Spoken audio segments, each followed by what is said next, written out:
Hello बच्चों, कैसे हो आप सब। स्वागत है आप सबका आपके अपने यूट्यूब चैनल पर जिसका नाम है फिजिक्स में सॉल्यूशन।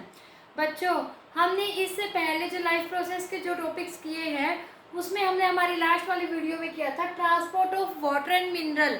अभी तक हमने प्लांट में वाटर और मिनरल का ट्रांसपोर्ट कैसे होता है वो पढ़ा था। आज हम पढ़ेंगे बच्चों फूड का ट्रांसपोर्ट कैसे होता है प्लांट में। चलिए बच्चों, आज का हमारा टॉपिक शुरू करने से पहले हमारी वीडियो को लाइक कर दीजिए और शेयर कर दीजिए। स्टार्ट करते हैं बच्चों आज का हमारा टॉपिक ट्रांसपोर्ट ऑफ फूड। हमें पता है ट्रांसपोर्ट ऑफ फूड किसके द्वारा होता है बच्चों, वो होता है फ्लोएम टिश्यू के द्वारा। किसके द्वारा? फ्लोएम टिश्यू के द्वारा। हमें पता है जो फूड है वो कहाँ पर बनता है, वो बनता है लीव्स में। किसके द्वारा? फोटोसिंथेसिस के प्रोसेस के द्वारा। किसके द्वारा?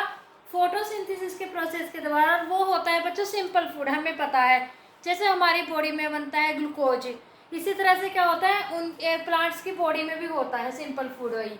और इसी फूड को प्लांट को भी प्रत्येक पार्ट में, प्लांट के प्रत्येक पार्ट में, स्टेम में और रूट में, जहाँ पे भी उसका पार्ट है सब जगह क्या होता है उसको फूड को पहुंचाना होता है, यानी सेंड करना पड़ता है उसकी रिक्वायरमेंट के अकॉर्डिंग।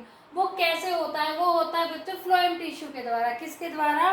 फ्लोएम के द्वारा। क्या किया जाता है? वो ट्रांसपोर्ट किया जाता है। कहाँ पर ट्रांसपोर्ट किया जाता है? स्टेम में, रूट में, या फिर उसकी ब्रांचेज में। समथिंग पार्ट जितने भी होते हैं बच्चों, सारे के सारे पार्ट में ट्रांसपोर्ट किया जाता है। और जो फ्लोएम होता है ना, ये फ्लोएम ट्यूब्स क्या होती है पूरे के पूरे प्लांट में होती है, सारी जगह होती है ये फ्लोएम ट्यूब। ये नहीं है पार्टिकुलर एक पार्ट में होती है। इसका मतलब क्या होता है, एक बार प्लांट ने जो फूड बनाया और फ्लोएम ट्यूब में गया तो उसके बाद क्या है पूरे के पूरे प्लांट में वो ट्रांसपोर्ट हो जाता है आसानी से। क्या हो जाता है? आसानी से ट्रांसपोर्ट हो जाता है। एक बात और बच्चों, फूड फ्रॉम लीव्स, लीव्स से food transport to other part क्या कहलाता है बच्चों? ये कहलाता है ट्रांसलोकेशन। क्या कहलाता है? ट्रांसलोकेशन। इसका मतलब क्या है, फ्लोएम में क्या होता है, जो फूड होता है वो ट्रांसलोकेट किया जाता है। क्या किया जाता है? ट्रांसलोकेट किया जाता है।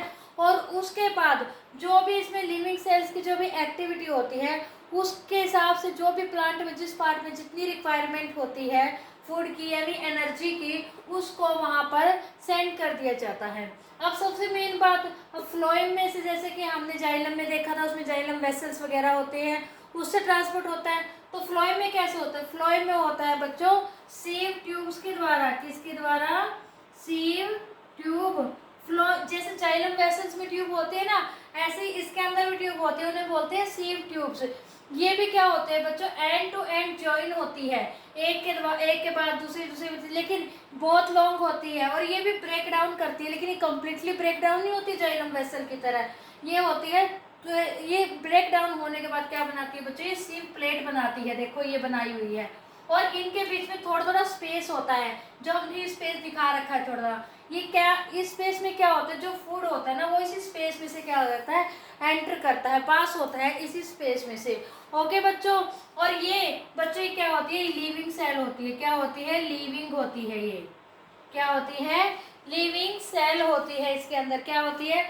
और ये जो यहाँ पर ये जो इसकी सेल वॉल होती है बच्चों, इस सेल वॉल क्या होती है, सेल्यूलोज की बनी होती है। और इसमें कोई भी लिग्निन नहीं होता। हमें पता है ना, इससे पहले हमने जाइलम के बारे में पढ़ा था, उसमें क्या था, वो लिग्निन होता है उसमें स्पॉट के लिए, वो बहुत ज़्यादा हार्ड होता है। लेकिन इसमें कोई लिग्निन नहीं होता, कोई भी लिग्निन नाम का सब्सटेंस नहीं है इसमें। इसके सेल वॉल में सिर्फ सेल्यूलोज है। और जो ये हमारा फ्लोएम है, इसकी सीव ट्यूब्स जो होती है, इसके अंदर साइटोप्लाज्मा होता है। ये देख लीजिए यहाँ पे शो हो रहा है, लेकिन इसके अंदर कोई न्यूक्लियस नहीं होता। क्या नहीं होता? न्यूक्लियस नहीं होता। और इसी सीव ट्यूब में से फूड इस सीव प्लेट में से होता, वो क्या करता है, एक से एक सेल से दूसरे पार्ट्स में क्या किया जाता है, ट्रांसपोर्ट होता है। हर एक सीव ट्यूब से बच्चों एक कंपेनियन सेल भी होती है। क्या होती है? Companion cell. As compare to this companion cell में क्या होता है, डेंस साइटोप्लाज्मा होता है। साइटोप्लाज्मा इसमें भी है, लेकिन इसमें क्या होता है, डेंस होता है, गहरा होता है, और इसके अंदर न्यूक्लियस भी होता है। क्या होता है? न्यूक्लियस भी होता है। बाकी बच्चों ये रिक्वायरमेंट पे भी डिपेंड करता है। ओके। अब इसमें क्या है बच्चों, एक बारी क्या हुआ, फोटोसिंथेसिस के द्वारा जो फूड बना, लीफ ने बनाया, वो क्या हुआ है, इस फ्लोएम ट्यूब के अंदर आया, यानी सीव ट्यूब के अंदर आया, सीव प्लेट में से एंटर किया, और वो जहाँ पर भी रिक्वायरमेंट होगी प्लांट्स की, यानी वहीं पर चला जाएगा, वहीं पर ट्रांसपोर्ट किया जाता है। जैसे हमारे बॉडी में हमें फूड लेते हैं, किसके लिए लेते हैं हम, एनर्जी के लिए। ऐसे क्या है, प्लांट के जिस पार्ट को एनर्जी की जरूरत होती है वहीं पे क्या होता है, उसको ट्रांसपोर्ट किया जाता है। अब ये क्या होता है, हाई प्रेशर होता है फूड का, जहाँ पे हाई प्रेशर होता है, और जहाँ पर लो प्रेशर हो जाएगा, जहाँ लो प्रेशर होने का मतलब क्या है बच्चों, जहाँ पर इसकी रिक्वायरमेंट होगी वहीं पे इसकी कमी हो जाएगी। तो क्या होगा, वो हाई प्रेशर से लो प्रेशर की तरफ क्या हो जाएगा, डिफ्यूज हो जाएगा, क्या होगा, वहाँ पे ट्रांसपोर्ट हो जाएगा।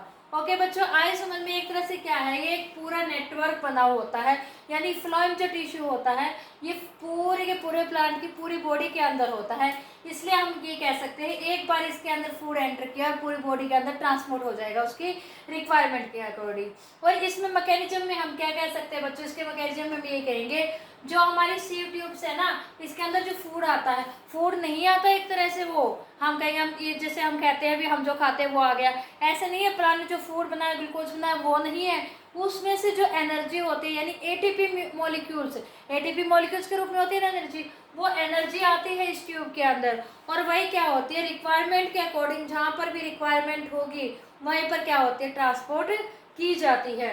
प्लांट की जिस पार्ट में जैसी रिक्वायरमेंट होगी तो उसी रिक्वायरमेंट के अकॉर्डिंग ट्रांसपोर्ट की जाती है। आई होप बच्चों आप लोगों को आज का हमारा topic transport of food and other substance, जिसमें हमने फ्लोएम टिश्यू के बारे में पढ़ा, सीव ट्यूब्स के बारे में पढ़ा, कैसे ट्रांसपोर्ट होता है फूड ये भी पढ़ा, और इसके मैकेनिज्म के बारे में भी पढ़ा, यानी हमने कंप्लीट कर लिया फ्लोएम टिश्यू के बारे में। आप लोगों को बहुत अच्छे से समझ में आ गया होगा बच्चों।